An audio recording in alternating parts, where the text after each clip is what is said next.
Get in, nerds. We are playing World War II Armored Recon. So, we are at Fedala, and we are about to learn our first. We're about to experience contact with the enemy for the first time. A battle is brewing just off the road as rifle fire barks back and forth. This clash will be the first of many. Our options are, but this isn't the range. Remind myself of what it takes to hit the target. Drive off the road to get closer to our infantry, slow down and find the enemy, stop on the road and find the enemy, or drive past. I'm supposed to keep up with the others. This isn't the range. Remind myself of what it takes to hit a target. Hitting a target with the cannon isn't easy. On the range, you get to take your time, line things up, and spit it out clean. But here, amidst the shifting sands, that's going to be a whole other matter. The skill of the gunner is paramount. The skill of the commander who helps him sight down is often a factor. So too with the driver, who determines the facing of the tank, and the assistant driver, whose machine gun can help figure out the range. A tank in motion without a gyro stabilizer is far less likely to hit the target, but a stationary tank is asking to get hit in return. Long distances are harder, short distances are easier, and the more rounds you fire, the better the chance that one of them will score a hit. So, I'm going to drive past to keep up with the others. I think that's the right call. Well, do I want to do that? Yeah, I think I want to do that. Zeal slightly decreased, adaptation slightly increased. You don't give any orders and Owens keeps driving. Your tank makes good time even when stray rounds zing off the hull. Okay. Then you round a bend and find 4 tanks idling behind a ridge, a full company of infantry packed in beside them, all waiting to go. A figure in olive drab darts toward your tank. That's the U.S. military color. He doesn't carry a rifle, but instead has a leather holster at his side, an officer for certain, and though he's not your Lieutenant Knox, he's certainly in charge. After you hop down and walk over, the officer looks your way. Good to have you, Sergeant. We're preparing to assault the French fire control center over there. We've got to stop them shooting at our fleet. Beneath his helmet, you can see a touch of gray hair and weathered features, as well as the full eagle insignia of a colonel. Dang. His eyes are sharp, though, quickened by the anticipation of the coming conflict. Beside him, an infantry captain clears his throat. Colonel Wilbur. Hold a moment, Colonel Wilbur tells the captain, and then turns back to you. Sergeant, did you see anything important on the way over? As Tail End Charlie, you might have had a different view. My options are nothing unusual, sir. May I suggest suppression smoke than an infantry assault? The French staged an uncoordinated attack along the road, sir. Or the concrete seems formidable. Maybe too much for our 37mm guns. Can the Navy help, sir? Ho, ho, ho, ho, ho. Oh, I know what hit Nickel Company when we brought in the Navy, so I'm not going to bring that one up. I am going to tell them about the attack along the road. The French staged an uncoordinated attack along the road, sir. Career slightly increased. Good. If they're trying that sort of thing and they don't know what else to do, Colonel Wilbur says, then calls out the rest of the assembled group. The tanks will hammer that strong point. After they've worked it over, they'll cease fire. When a green flare goes up, the infantry will go in. Good luck and God bless. The tank commanders scramble aboard their vehicles and clamber into the cupolas. Once there, the other tanks cease to idle and instead shift gears, creeping forward ahead of the infantry. Options are listen to the radio to determine if Colonel Wilbur has issued any orders. Okay. Open fire on the enemy's control center. Start down the road. Head for the dunes. Pause and survey. Ooh. I don't want to be in that sand. So let me see. The other tanks are going creeping ahead of the infantry.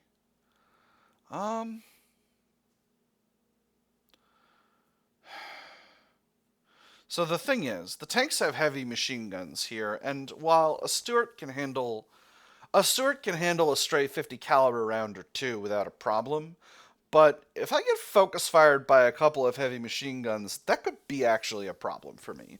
Especially if it's not from the front. The Stuart tank is a very light tank. You know me from watching my Burden of Command Let's Play. I do not love being on a road, although I am a tank. We'll start down the road. Let's get going. You tap Owens in the back of the head. He looks back, follows your gesture, then shifts out of neutral and motors the tank down the road.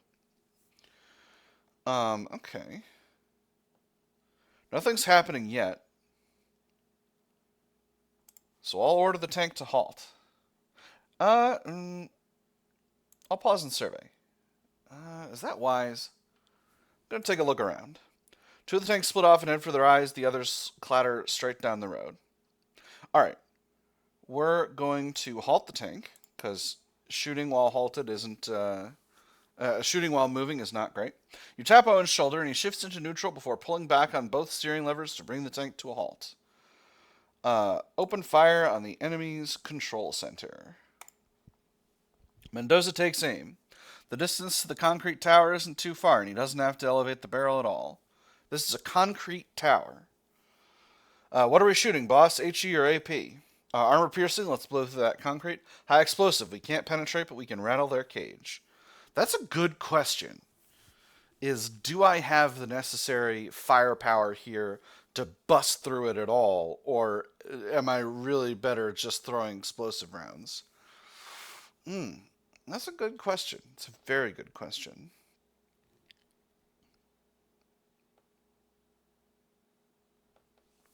Let's throw some armor piercing. Okay, so tank work, overwhelming majority of the time you're going to use high explosive rounds. So we'll throw some armor. Particularly, I'm a Stuart. I'm not going to be engaging enemy tanks much. If you got, well, I happen to know there are some enemy tanks at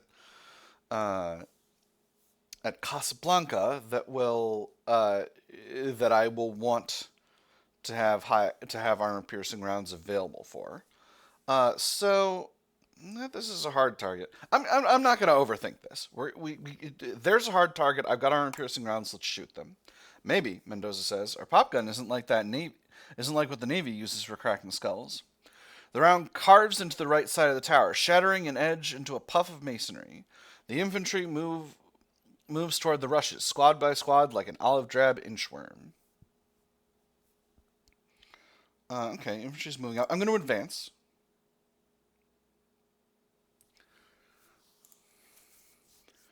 Tap Owen's shoulder and he shifts into gear. A moment later, the tank eases forward.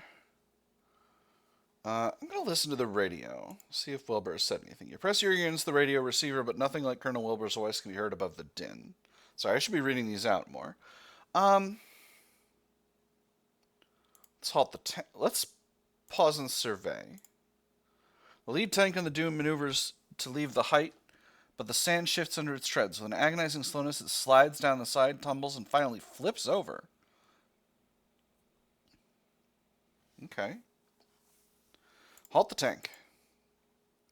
You tap Owen's shoulder and he shifts into neutral before pulling back on the steering levers to bring the tank to a halt. Let's fire another round at the enemy's fire control tower. You slide in another round of AP and let Mendoza get to work. The round burrows into the base of the building with a puff of sand to denote its passage. Bursts of machine gun fire erupt from the fire control tower, but the tracer rounds all arc high overhead. We'll fire another round. And then we'll look around a bit more. You slide in another round of AP and let Mendoza get to work.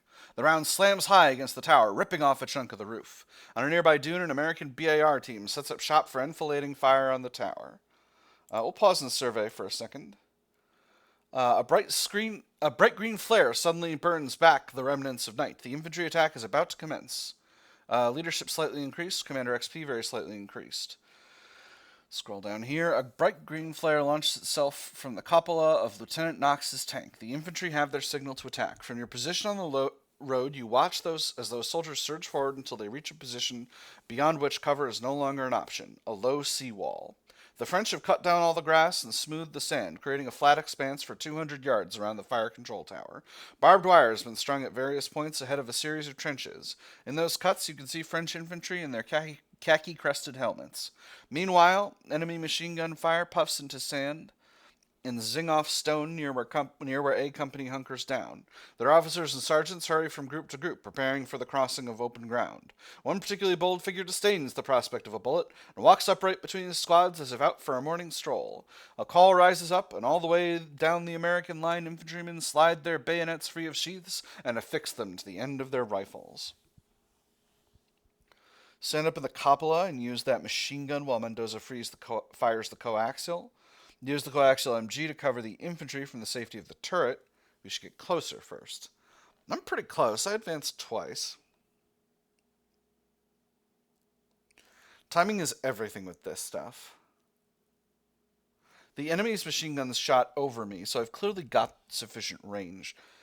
I'm going to use the coaxial machine. Oh, I see. So we're deciding whether I want to be in the cupola or in the turret. I'm going to use the coaxial machine gun for the safety of. No, you know what? I've got some cavalry flair. I'm going to stand up at the cupola and use that coaxial machine gun while Mendoza fires the use that machine gun while Mendoza fires the coaxial. Career very slightly increased. Commander and gunner gain XP. Together, you and Mendoza spray lead above the heads of your infantry. From this distance, it's hard to tell if you're having an effect. The infantry starts forward. Their lead assault teams uproot posts and shove aside wire coils. The rest follow, their fixed bayonets gleaming in the sun. Amid traded rifle and machine gun fire, you catch sight of crested helmets gathered atop the concrete tower's roof. A group of French soldiers is headed for a small mounted naval gun, probably a 20 millimeter anti-aircraft piece. Though the weapon is not made for close-in work, the crew nonetheless depresses the barrel toward the foremost infantry. A few stray rounds zing off the enemy's flat gray gun shields, hardly seeming to affect the gunner's intentions. Fire a high explosive shell. Even a near miss will end that nonsense. Fire an armor-piercing shell, that way cover won't matter much. Or lather on a few rounds from the cupola gun. Let's fire a high explosive shell. Really hope that thing doesn't see me. Mendoza slides in a high explosive round. After a moment, he pulls the trigger, the gun barks, and the round doesn't hit the building at all. The French gun fires, the first round flying overhead to thud into the sand behind, but before the sound fades, it fires again, with the repetition of a 20mm autocannon made to bring down an airplane. The rounds slam into the seawall that protect American machine guns covering the charge. Rocks and bodies fly about like discarded children's toys. All across the open field, American infantry charges the trenches. Oh man, running up to a 20mm autocannon when I'm a frickin' Stuart is absolutely is this is oh man, this is my Garrison Mercenaries moment. This is my Garrison Mercenaries. For those of you who have played a Legionary's life, this 20mm gun is my Garrison Mercenaries. But you know what? We're gonna go for it. We're gonna get closer. Owen shifts gears and motors the tank down the road. You watch as a lone American infantryman engages a French machine gun with nothing more than a Thompson SMG submachine gun. But his fire is accurate and the French crew reels back, waving a white flag as they take cover. The remainder of the infantry assaults the works below the tower, firing rifles and heaving grenades despite a harsh fire. At last, white flags begin to flutter from the enemy positions. Okay, I assumed that I was going to be able to get one more chance at taking out that 20mm gun, but them's the breaks. I didn't cower it out, and that's what matters. A strange quiet descends, with only the murmur of your tank's engine to be heard. The fight is over, but work remains. The medics, their white armbands crossed by red, hurry to the fallen. Above, greasy black smoke disperses into a gray haze. You exit the tank to stretch your legs. Mendoza follows directly behind. Owens is next, though he pauses to crank around the turret to align the gunnery basket opening so that Nelson can follow without having to try and worm his way around the steel guard. That's a known problem that has no fix. We should name our tank something to honor this day. Suggest the men select the tank's new nickname. This is just a tank, best not to get too attached. What to name my tank? Oh man.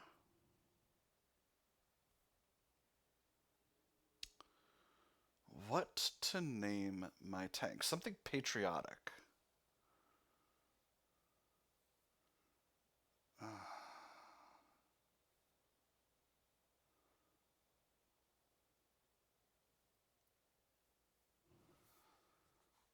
We should name our tank something. Oh, we get... Okay, alright, here we go. You consider your tank. It had a name before the long voyage across the Atlantic, but layers of daubing and sea salt have made that a distant memory. Moreover, you've tasted battle, and old names feel out of place. Your men seem to understand that too. I'd like to call her Ironsides, Sarge, Nelson says, idly rubbing at the black oil on his hands. She kept the lead off us pretty nice. Owen scoffs at the idea. Heck no. She ran so sweet for us, all things considered, we should call her Sugar Pie. That's a sweet, tender name for a girlfriend, Mendoza puts it. And I wouldn't want to share her with the three of you. How about we name her after the town we took, Fedala? Options are I like Ironsides, even though we don't have that much armor. Let's call her Sugar Pie and look after her accordingly. We can rightly call her Fedala, and no one will say boo. I've got an idea for a tank, or this is my tank, and that's enough for me. Ah.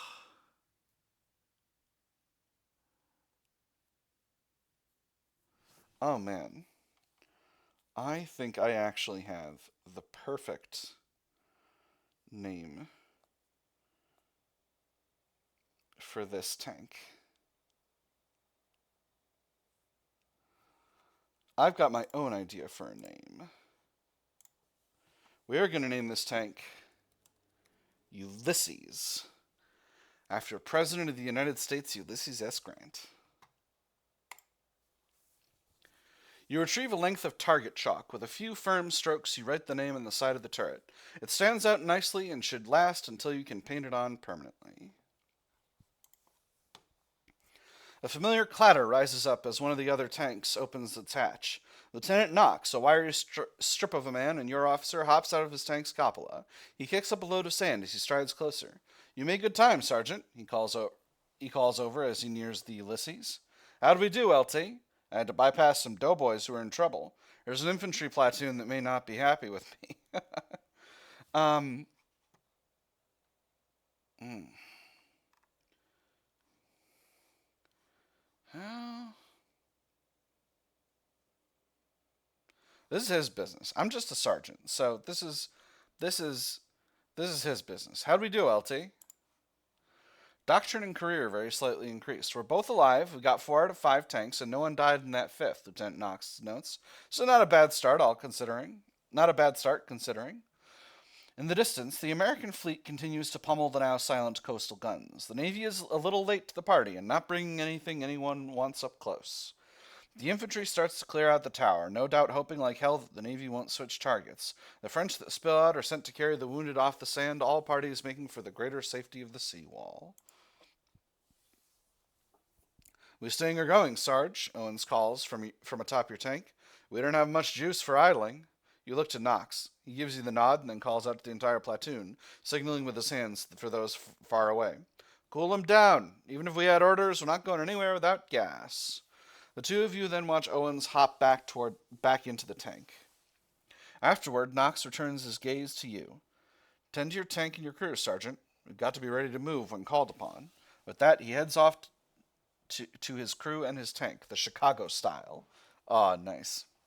I better discuss the day's gunnery with Mendoza. Spend Mendoza's experience. Okay, all right, that's the system.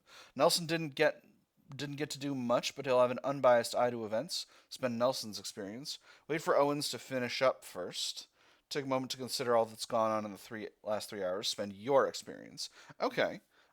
Let's do. I think we're going to get to do all of these. So let's discuss the day's gunnery with Mendoza.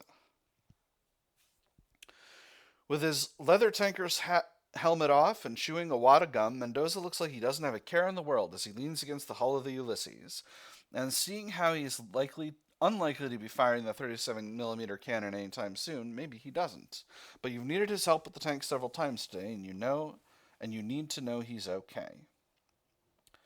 Ask how he's feeling. Ask what he's learned from firing on live targets. Spend his experience to increase his gunnery skill. See if he can integrate shooting and moving with Owens. Spend Mendoza's experience increasing his driving skill. Interesting. Have him talk with Nelson about ongoing maintenance. Spend Mendoza's experience increase his mechanic skill. Discuss revising target spotting techniques. Spend Mendoza's experience increase crew observation. Oh man, crew observation does seem like something I would really, really like to have an overwhelming abundance of. That having been said, I had a miss against a pretty large target today, so I want to focus on.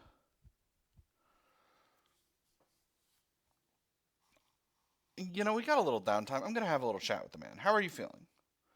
Don't know and can't say, Mendoza says after a long moment of thought. His eyes flick toward the open expanse before the tower where the assault went through.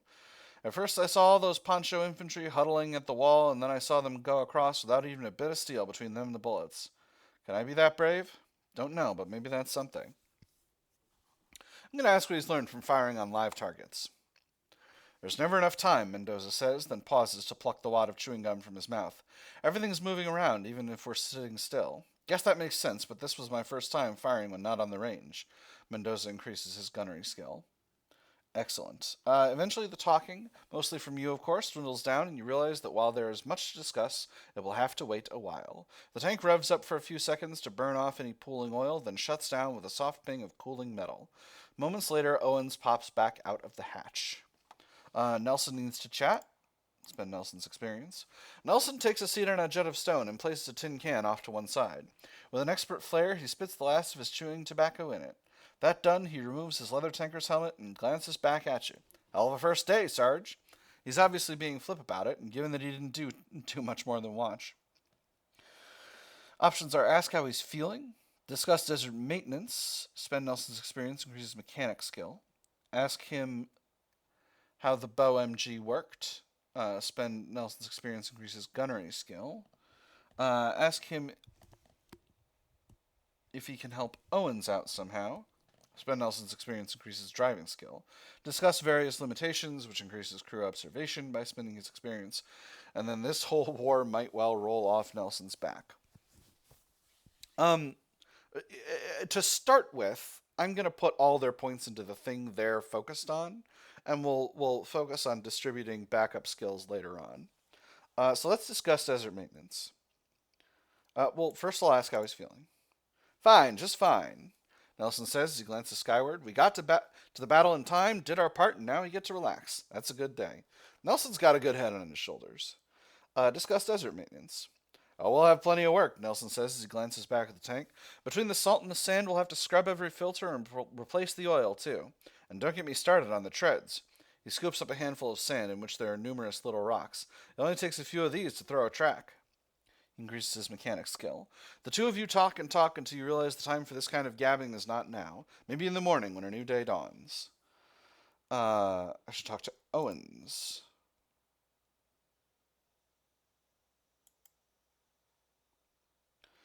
Owens massages his hands as he considers a nearby home crafted from a medley of stones. When at last he notices you, he shakes his head slightly as if to clear away the cobwebs. Sorry, Sarge. I was thinking about how far we are from home. He certainly has time to think about home now. Ask if he's feeling all right. See if he feels confident about driving in the desert. Increases his driving skill. Ask him to coordinate better with Mendoza. Spend his experience to increase his gunnery skill. All these are spend experience. Discuss various limitations. Spend his experience to increase crew observation. Owens is still tense, but then he's always been that way. Best leave him be. Ask if he's feeling all right. Now, fine, Owens says as he glances back at the stone home. I mean, I keep thinking about the platoon we left behind on the road, but we were needed here. Fair enough. See if he feels confident about driving in the desert, so we'll increase his driving skill. No, Owens says and keeps staring off in the distance. Too many things can go wrong out here for me to ever feel confident, but I do know more than I did before. Owens increases his driving skill. Gotta check on the tracks, Sarge, Owens says as the talk winds down and it becomes clear he's becoming distracted by a shift of sand. Can we talk later? Maintenance, as always, is a priority. He returns to his work, and you consider what comes next. We are going to tend to the tank, but I'm going to take a moment to consider what's gone on in the last 3 hours. Let's take a look at our stats. Let me see. Yep. All right. Health 5. Okay, so nobody's particularly good yet. Review the crew. Gunner, he's at gunnery 2 now. Okay. The driver, he's at driving 2 now. Review my mechanic, he's at mechanical 3 now. Return to the stats screen. Okay, so these are my skills. I got quite a bit of leadership. I got a small amount of career. Okay. My logistics and doctrine are only okay. I feel like having a high leadership is really important, but I didn't put any into crew observation, so I want to spend more on observation. My zeal is down and my caution is up, and I don't love that. My adaptation is up. That's also good. So I'm going to look for an opportunity to increase my zeal. Take a moment to consider all that's gone on in the last 3 hours. You take a rare moment for yourself. Before the war, everything made sense. Even while preparing to deploy, things stacked up like they were supposed to be. And now there's chaos and death. That last part is going to take a long time getting over. Your world has changed since those last moments back on the ship. You've heard bullets fired in anger and seen men die in battle. Oh, I have these skills as well. So, options are maneuverability is key, spend experience, increase your driving skill. If the tank doesn't run, it's just a big paperweight, spend experience, increase your mechanic skill. Gunnery is where everything pays off. I need to help Mendoza as best I can. Spend experience, increase your gunnery skill. Ponder how best to spot the enemy. Spend experience, increase crew observation. Um, that's a good question.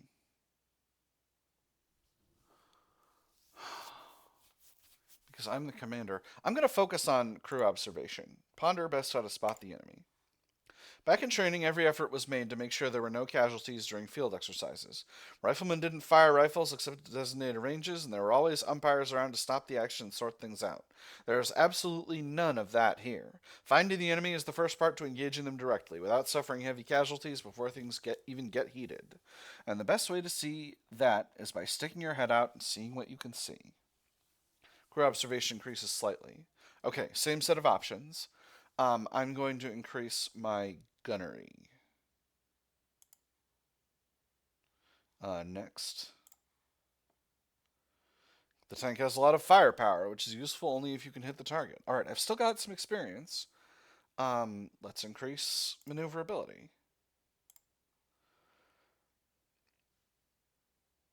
Wow, I've even got a little bit more. Sand roads, wire trench. These are all things a tank can surmount, but too steep a slope will make you tumble down into a wreck. Owens has charge of that, and you can help him find the path. Alright, well, I'll also increase mechanics. If the tank doesn't run, it's just a very big paperweight. The point of a tank is to go places and shoot things. If it can't do either of those, there's no point to this. Helping Nelson out with the engine is the least you can do. Mechanic skill increased. Wonderful. Enough ruminating, time to tend to the tank. Your tank is still cooling down. Alright, so that hardly took any time at all. Nice image here. I'm going to scroll down to the options. Your tank is still cooling down. Nelson has begun to tinker with the intercom, running his fingers along the connection lines and trying to get the touchy electronics to work again after the long voyage. That may not take him long, but there will be a lot more maintenance ahead. That can keep everyone busy for the rest of the day and then some. A stark whiff of gasoline tickles your nose. Nearby, the tank that rolled down the dune lies on its side. Gasoline has already begun to soak the sand, as well as black oil, which isn't too bad since the tank is an upgraded A1 with a lot of equipment your older model just doesn't have. That could mean a little informal requisitioning. For that matter, the French might have some gas lying around, among other things.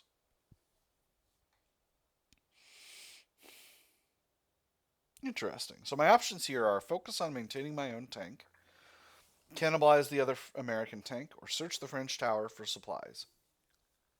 This is only Fedala. The French have not yet surrendered. I'm going to see what the French have got. The pale concrete exterior of the fire control tower is pockmarked with dark divots where shells, bullets, and shrapnel have gouged. A rusty iron sign declares Zone d'accès limité in bold red letters. Limited access area. There's also some odd, squiggly foreign writing just below that. So that's probably the... Oh, what language do they speak in Morocco? I genuinely do not know. I would imagine... I mean, it sounds like the script, at least, is Arabic derived, but I don't know. I don't know. It's an interesting question. The interior is a Spartan affair with bare walls and a very sandy floor. Sorry, whoop. I missed a paragraph. A few infantrymen tramp out into the day and spare you a quick nod as they pass. The interior is a Spartan affair with bare walls and a very sandy floor. The tattered corners of a carpet recently removed is all that remains of the entryway's furnishings. My options are grab some French rations, grab a first aid kit, locate some gasoline, or find their radio. Let's locate some gasoline. I feel like gas is going to be a big issue here. You head down to the basement to find that the French have generously gathered several drums of gasoline at 30 liters each, however, much however much that is in gallons, that should be more than enough to fuel the Ulysses. The fact that each drum is chained up and locked tight proves to be of little concern, after Nelson pops each hasp with a stiff piece of wire. More and more infantrymen fill the tower. It's nearly a time to leave. Options: grab a souvenir, have Nelson snag a bottle of wine, exit immediately. I am not going to engage in it. These are the French, okay? I'm, it's more than reasonable for me to steal war material, but let's be realistic here. These are not our enemies long term. They should have surrendered already. They haven't surrendered yet. I'm not going to simply go about pillaging. So I'm going to exit immediately. Leadership slightly increased. You and your crew head for the exit before you draw too much attention. As you near the exit, the oldest lieutenant you've ever seen enters. He's got salt gray in his hair and carries himself like he was made of steel. If the man wasn't once an army sergeant, he was born one by default. The lieutenant looks at you with a hint of a sly smile creases his weathered lips. Is the place safe for us This is Lieutenant Wilson. Is the place safe for us infantry? My options are absolutely. I have my men check it all out. We're not engineers. We left some stuff for you. We removed anything that looked harmful. Oh, that's funny. We left some stuff for you. Directness slightly increased. Guess the place is safe then, Lieutenant says and holds out a hand. Wilson. Shawcroft. My options are Shawcroft, Sergeant Shawcroft, sir, or just shake his hand. So this is funny. He's a lieutenant. I don't know that he was an NCO for a long, long time. So I'm gonna address him. He's an officer, and I should address him as an officer. Sergeant Shawcroft, sir. You're right, almost forgotten I'm an officer now, Lieutenant Wilson says, and lets slip a chuckle. Old habits die hard, don't they, Sergeant? And I guess I'm one of them. And with that, he heads inside. The day wears on. No orders come. Overhead, a lone airplane motors back and forth. The occasional boom of heavy guns over the sea tells you the French haven't given up yet. We can inspect the Ulysses. We can begin tank maintenance. We can salvage what we can from the wrecked Stuart. That having been said, we've come up on... We're over half an hour at this point, so this seems a good place to put a pin in it. My nerds, I am having fun. I hope you have had fun as well, and I will see you on the other side.